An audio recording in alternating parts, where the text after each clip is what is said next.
लहानपणी सुट्टीच्या दिवशी सकाळी सकाळी आईला न सांगता खेळायला बाहेर गेला तर परत येताना हमखास बेत ठरलेला असायचा तो धपाट्यांचा. मग तो पाठीत बसणारा असो किंवा तव्यात पडणारा असो. दोघात फरक इतकाच की पाठीवरचा धपाटा डोळ्यात पाणी आणतो आणि तव्यावरचा डोळ्यात हसू. आज तुम्हाला अशीच एक विसरत चाललेली पण रेंगाळती चव असलेली रेसिपी आम्ही दाखवणार आहोत. ती पाहून तोंडावर हसू आणि डोळ्यात ओलावा नक्कीच येईल. न्याहारी विशेषमध्ये मग आज बनवूया धपाटे.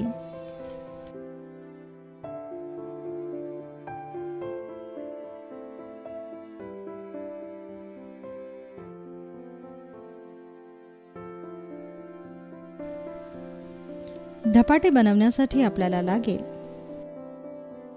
1 कप ज्वारीचे पीठ, अर्धा कप गव्हाचं पीठ, पाव कप बेसन, 1 चमचा ओवा, 1 चमचा जिरे, 1 चमचा लाल मिरची पूड, चिमूटभर हळद, 4 ते 5 लसणाच्या पाकळ्या, गरजेपुरतं सफेद तीळ, 1 चिरलेला कांदा, ताजी कोथिंबीर, चवीपुरतं मीठ आणि गरजेपुरतं तेल.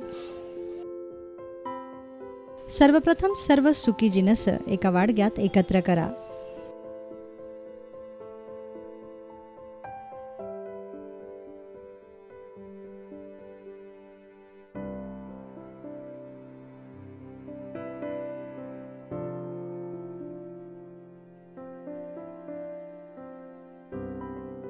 मग यात चिरलेला कांदा, कोथिंबीर घाला.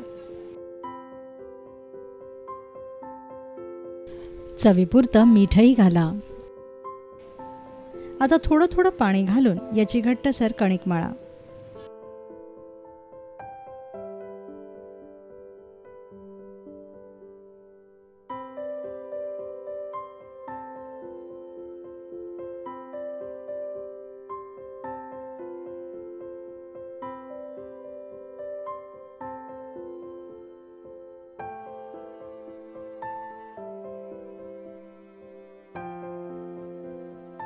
यानंतर प्लास्टिकच्या पेपरवर तेलाचा हात फिरवा आणि तयार कणकेचा गोळा यावर ठेवून धपाटे थापटायला सुरुवात करा.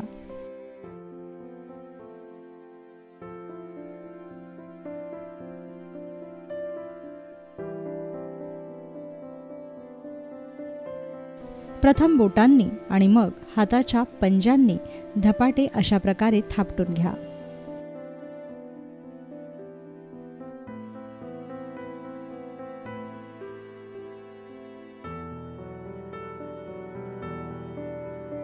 थापलेल्या धपाट्यावर तीळ पसरवा व तापलेल्या तव्यावर हे धपाटे खरपूस भाजून घ्या.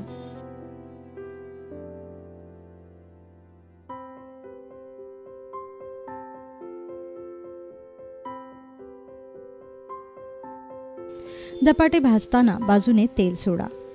छान खरपूस भाजलेले धपाटे लोण्याच्या गोळ्यासोबत सर्व करा. तयार झाले पारंपरिक पद्धतीचे खमंग असे धपाटे.